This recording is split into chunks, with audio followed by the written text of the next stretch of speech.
Boa tarde, professor Helmut. Boa tarde, Fernando. O senhor nasceu em Cuiabá? Não, nasci em Guiratinga no ano de 1944. Guiratinga é uma região garimpeira que meus pais ali aportaram vindo da Bahia e conheceu a minha mãe no Batuvi. E lá no Batuvi eu fui concebido, né? E tive o meu nascimento na cidade de Guiratinga, antigo Lajeado. Mudou-se o nome, né? Lajeado é um riacho que corta a cidade de Guiratinga, e Guiratinga quer dizer garça branca, né? Então eu nasci naquela cidade. E a infância? A minha infância foi no Batuvi, depois estudei, fiz o curso primário, completei o curso primário em Sangradouro, junto com os índios Chavantes, né? Li a missão salesiana, né? Então eu sou também oriundo da missão salesiana, estudante em colégios salesianos. E de Sangradouro voltei ao Batuvi, e 6 meses mais lá no Batuvi, vim estudar em Cuiabá. Chegando aqui, frequentei a escola da professora Gracildes, fiz um preparatório, naquele tempo existia o curso de admissão, e fiz o curso com a professora Gracildes, como já disse, e ingressei-me através do vestibular, um vestibularzinho que existia, no Colégio Estadual de Mato Grosso. E lá eu fiz a primeira e segunda séries, voltando novamente à missão salesiana, sendo interno no Colégio São Gonçalo, ou Colégio dos Padres, né, como era naquele tempo, e frequentei ali interno os anos de 59 e 60. Concluindo o ginásio, voltei ao Colégio Estadual de Mato Grosso, hoje Liceu Cuiabano, novamente, né, onde fiz o curso científico.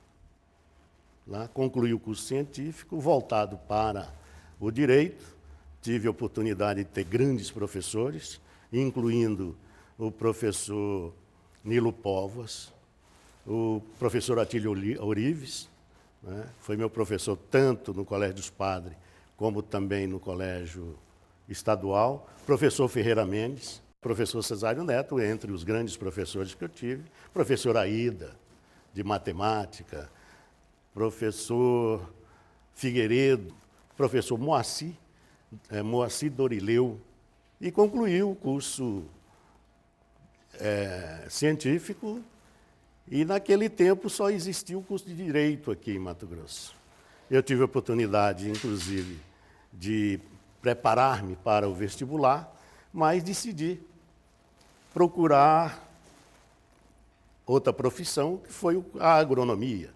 Como eu militava na política estudantil, naquele tempo aqui em Cuiabá, escrevemos uma carta ao reitor da Universidade Federal de Goiás, professor Jerônimo Geraldo Queiroz, mostrando a expectativa de muitos jovens mato-grossenses que desejavam fazer outros cursos, porque as oportunidades oferecidas em Mato Grosso era apenas o curso de Direito.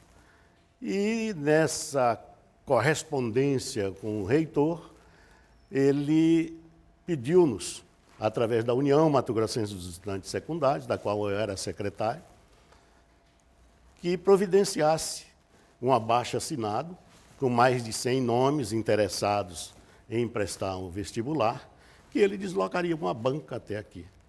E isso ocorreu, né?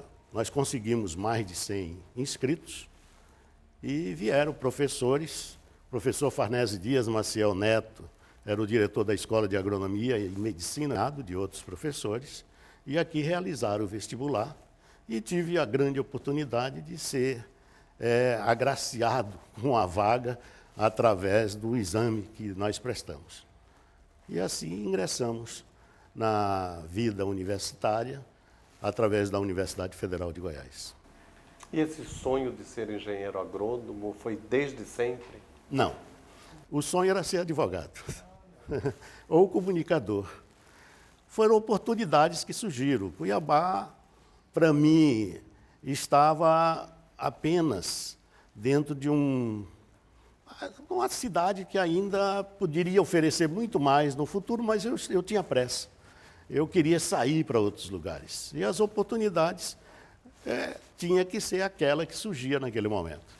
Então, foi aí que fiz o curso de agronomia, esperando lá em Goiânia, talvez, fazer o grande sonho que seria direito. Mas comecei a gostar do curso e a fazer amizades entre os colegas de classe, da escola. Militei na vida estudantil, política estudantil, participei da UEE, da União Estadual dos Estudantes, fui secretário-geral do DCE, Diretório Central dos Estudantes, militava na esquerda, na política estudantil, e assim tivemos uma convivência muito interessante, muito boa, muito próspera em termos de conhecimento, em termos de novas amizades, e foi assim que concluí o curso de agronomia. Em que ano? 68. Em 1968, nós concluímos em dezembro, em pleno AI-5, nós concluímos o curso e retornamos para Cuiabá. E aqui fomos trabalhar o emprego, o trabalho, né, a atividade profissional. Difícil porque os estados, de modo geral, não podiam contratar e o país vivia um momento de escuridão política. Então, e o governador era o doutor Pedro Pedrocian, que foi o nosso paranifo.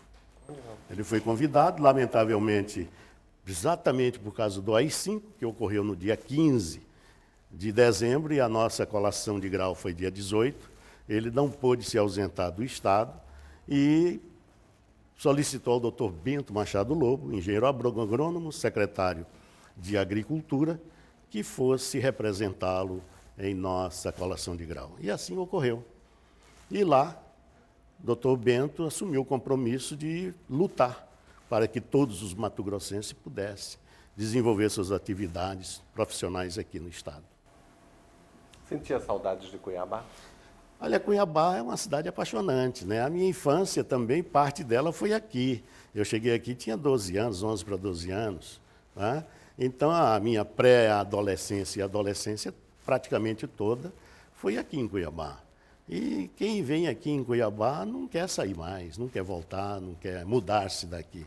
E realmente eu quero ficar aqui ainda, né, até o resto dos meus dias.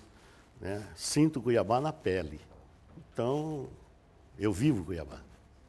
Quando o senhor retornou de Goiás, o senhor participou da luta pela criação da Universidade Federal de Mato Grosso? Isso ocorreu antes, inclusive, porque quando nós saímos do internato, terminei o ginásio e ingressei no científico, comecei a militar na política estudantil.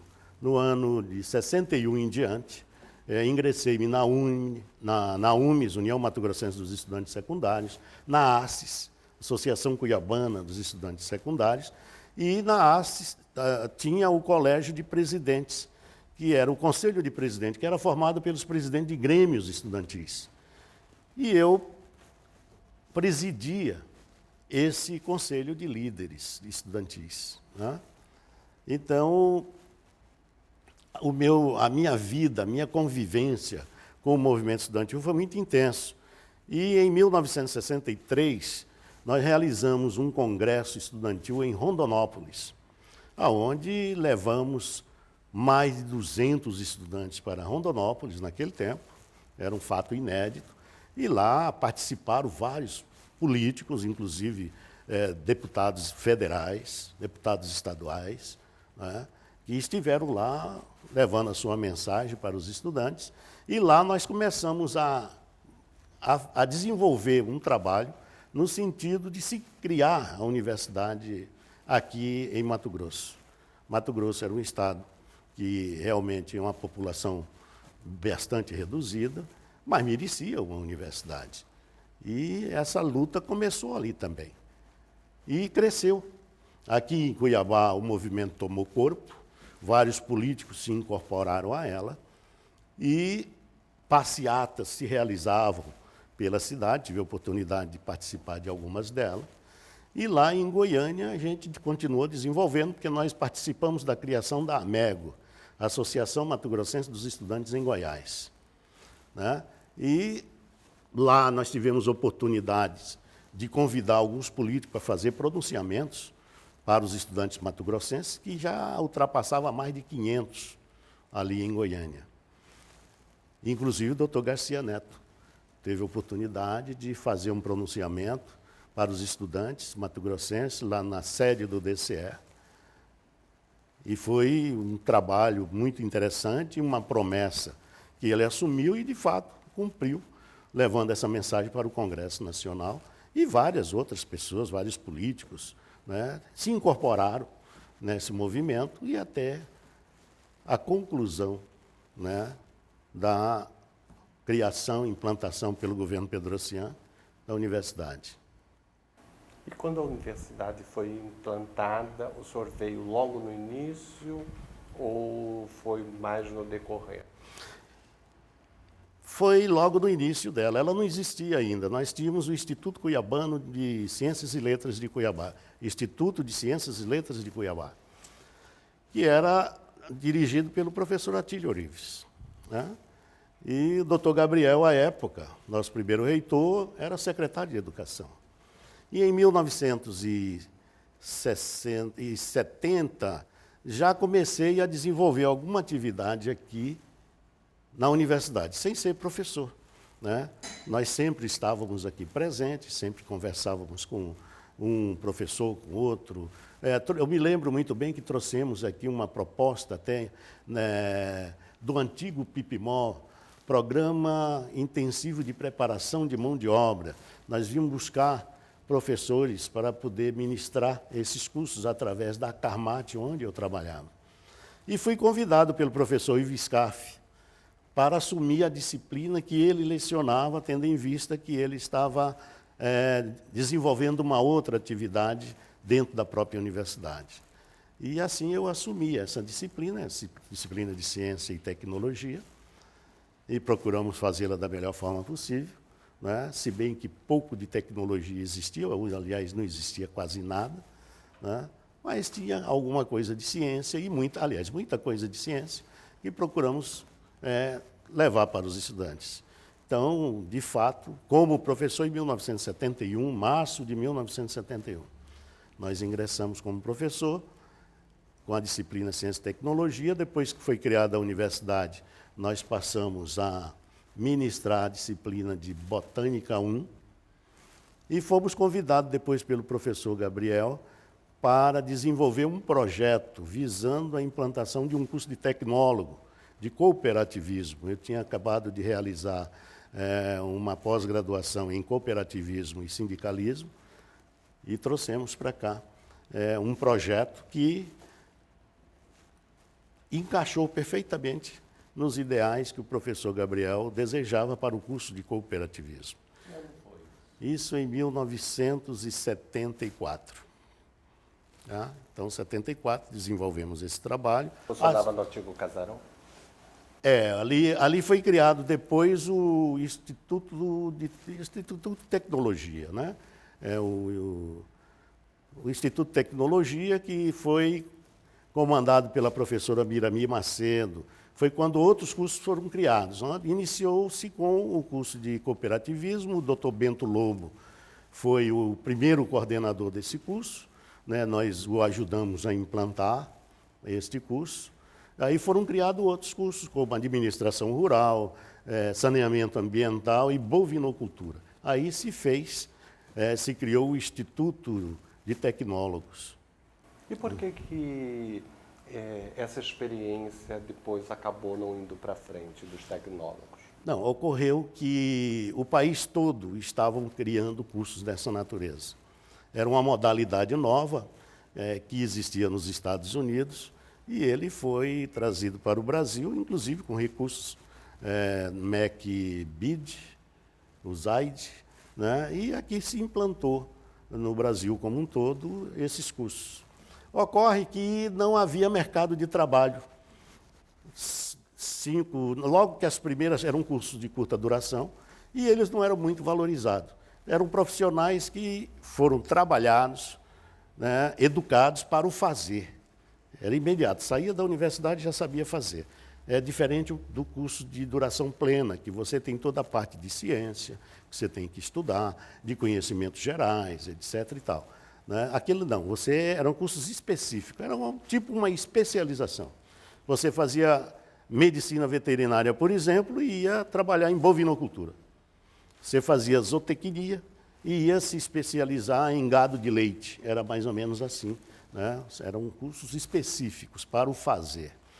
E não tinha mercado de trabalho no Brasil como um todo. Eu me lembro muito bem que eu ocupei logo em seguida a presidência da Comissão de Ciências Agrárias do Ministério da Educação. E lá, lamentavelmente, nós tivemos que propor ao Ministério da Educação a extinção desses cursos. E eles foram paulatinamente sendo extintos e hoje retornaram. Se você verificar, hoje nós temos muitos cursos de curta duração em todos os lugares, principalmente nas universidades privadas, né?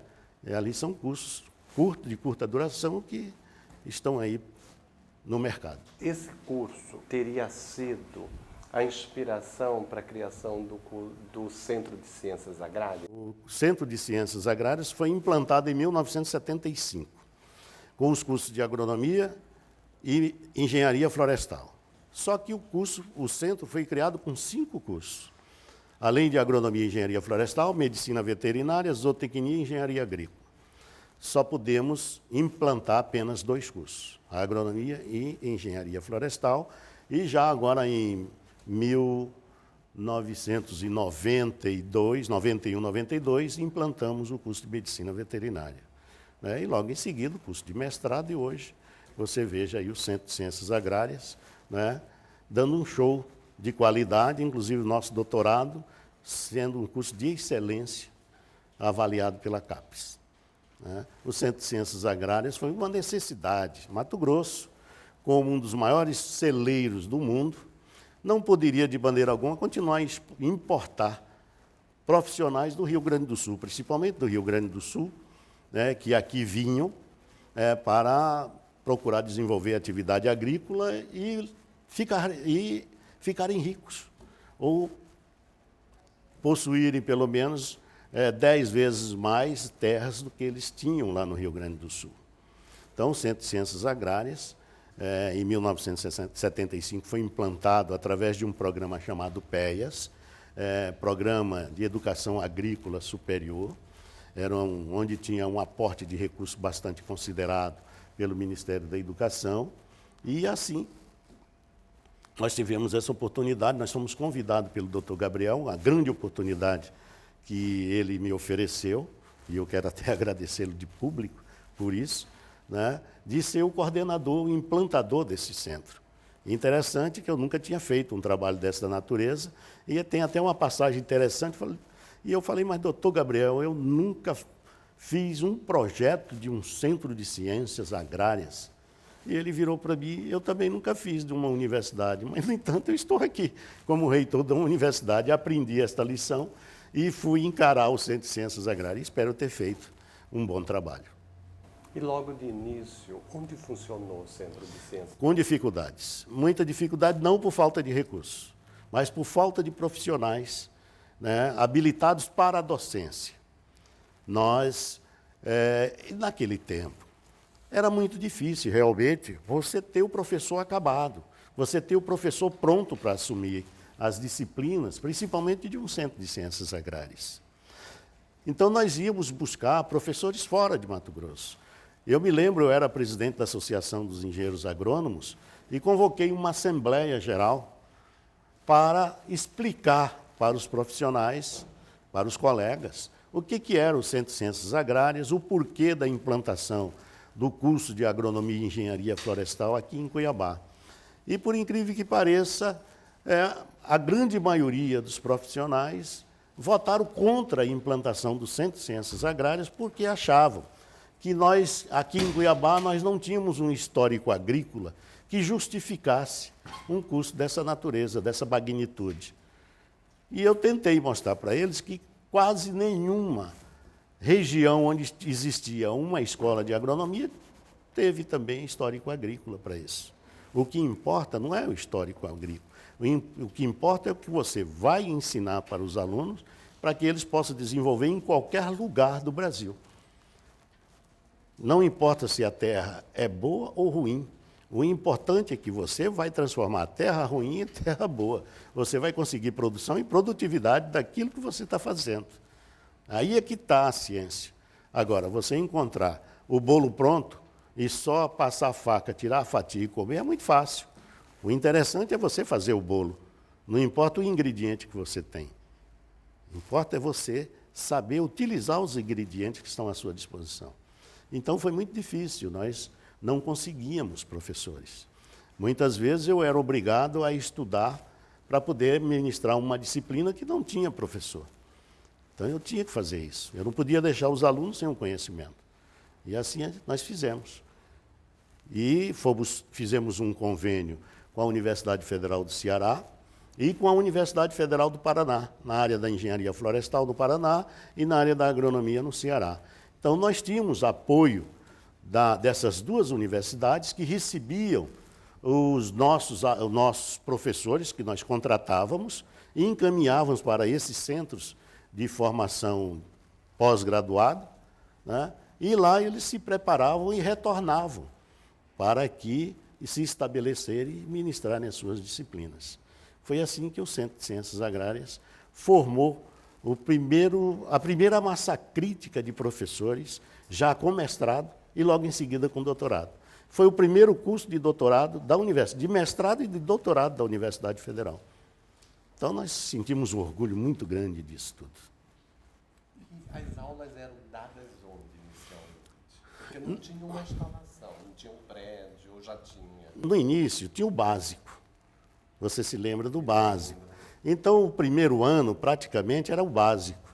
Então nesse primeiro ano, enquanto os alunos estavam cursando o básico, nós estávamos construindo, a universidade construiu o Centro de Ciências Agrárias. E logo após o básico, nós utilizávamos as instalações do CCET, o antigo Centro de Ciência e Tecnologia, aqui da universidade. Então, eram apenas 20 alunos por turma, depois que passou-se a 25 e depois 30, 35. Né? Mas eram 20 alunos. Quer dizer, nós tínhamos da agronomia por ano 40 alunos. Comportava perfeitamente em uma sala, que eram dimensionadas para esse tamanho, para essa quantidade de estudantes.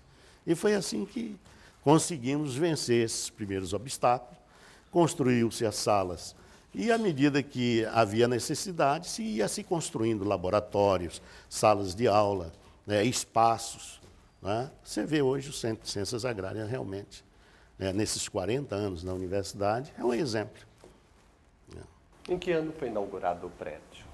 Com a vinda do ministro Portela, Eduardo Portela, aqui na universidade. Ele fez uma visita a convite do reitor, professor Gabriel, e ele esteve aqui para inaugurar e, ao mesmo tempo, participar da colação de grau unificada da universidade. Foi um momento muito interessante, muito bonito, muito significativo para a universidade. Né? Eduardo Portela, o intelectual de renome, e realmente... E ele saiu daqui encantado, encantado. A concepção do antigo Centro de Ciências Agrárias foi de quem essa construção? A ideia inicial do traçado do prédio gerou de uma conversa minha com o arquiteto e professor Mário Gomes Monteiro, que era colega nosso, foi meu colega numa admissão, na professora Gracildes, eu te disse lá atrás. Né? Isso já no milênio passado. Então, o professor Mário, conversando comigo, nós estivemos juntos em Fortaleza, a primeira viagem que fizemos para começar a conhecer e aprender um pouco da dinâmica universitária dentro de um centro de ciências agrárias, onde se trabalha agricultura, pecuária, etc. Então, começamos a conversar e traçamos algumas linhas. E o professor Mário fez dessas poucas linhas um prédio. Né? E um prédio realmente que eu considero muito interessante e muito bonito. Lindo, ventilado. Sim. Eu lecionei nas Ciências Agrárias quando entrei aqui na agronomia e era um prazer. Olha, o Mário realmente é uma cabeça fantástica. Ele pensou no clima de Cuiabá, pensou na direção dos ventos, né? Ele que escolheu o local. Esse local central, onde está o Centro de Ciências Agrárias, foi escolha pessoal dele. Nós tínhamos muitos espaços aqui ainda. Nós só tínhamos o CCET e tínhamos também o Centro de Humanas, Letras e Ciências Sociais. Tínhamos o Parque Aquático e o ginásio, o casarão. Quer dizer, aí nós tínhamos todo esse espaço daqui da reitoria do teatro, que está aí, até lá no Centro de Ciências Sociais. E tínhamos o espaço que ia até na avenida ali, Arquimedes Pereira Lima. Quer dizer, vazio. Poderia ser colocado em... Não, ele concebeu que tinha que ser na parte central. E realmente foi um presente dado para todos nós da área das ciências agrárias. Qual a avaliação que o senhor faz dessa forma de educação se relacionar em termos de centro? Ela trouxe coisas boas? Sim, trouxe tanto que todas as universidades brasileiras, com raríssimas exceções, ainda mantêm a estrutura de centros. Aqui, a mudança aqui na Universidade Federal de Mato Grosso para a criação de faculdades e institutos, eu acredito que não contribuiu muito. Porque hoje o Conselho Universitário, você, para conseguir reunir, não sei quantos hoje, né, tem mais de 50 membros, Conselho de Ensino e Pesquisa, né? E naquele tempo não, com 21 professores você compunha o Conselho Universitário, você compunha o Conselho de Ensino e Pesquisa, né? Os debates eram muito mais próximos, eram muito mais interessantes, as ideias fluíam, né, com certa facilidade, as conversas se entrelaçavam, né, as pessoas conversavam mais. Hoje torna-se um pouco difícil. Inclusive a condução de um conselho desse tamanho. Né? Então, naquele tempo, você vê Viçosa, que tem uma grande universidade, continua centro, né? E todas as outras universidades que eu conheço continuam centro. A Universidade Federal do Ceará, a Universidade Federal de Pernambuco, todos eles têm lá o centro, com seus cursos, né? Com os seus departamentos, com os seus colegiados, né, funcionando plenamente. E aqui está funcionando bem, não tenho o que queixar, mas eu acredito que a estrutura de centros, para mim, na minha visão, seria melhor. Uma questão que eu achava complicada com relação ao centro é que, por exemplo, você entrava, por exemplo, no Centro de Ciências Sociais para fazer geografia, mas você fazia o básico. O básico significava que você fazia com os outros alunos dos outros cursos, algumas disciplinas. E, no decorrer desses 2 anos, você poderia, eu penso, que ter a possibilidade de trocar para a hora que fosse para o profissional para um outro curso. E aí você poderia alternar. Ou essa possibilidade não existia? Desde que você tinha feito para aquele curso, você tinha que manter-se naquele curso. Então, por que o básico? O básico era mais um reforço do ensino médio. E até hoje nós temos o mesmo problema no ensino médio. Você verifica que continua o mesmo problema. Então, o básico, ele existiu, ele foi construído para nivelar o estudante que saía do ensino médio, tá, num patamar de conhecimento onde ele poderia depois entrar no curso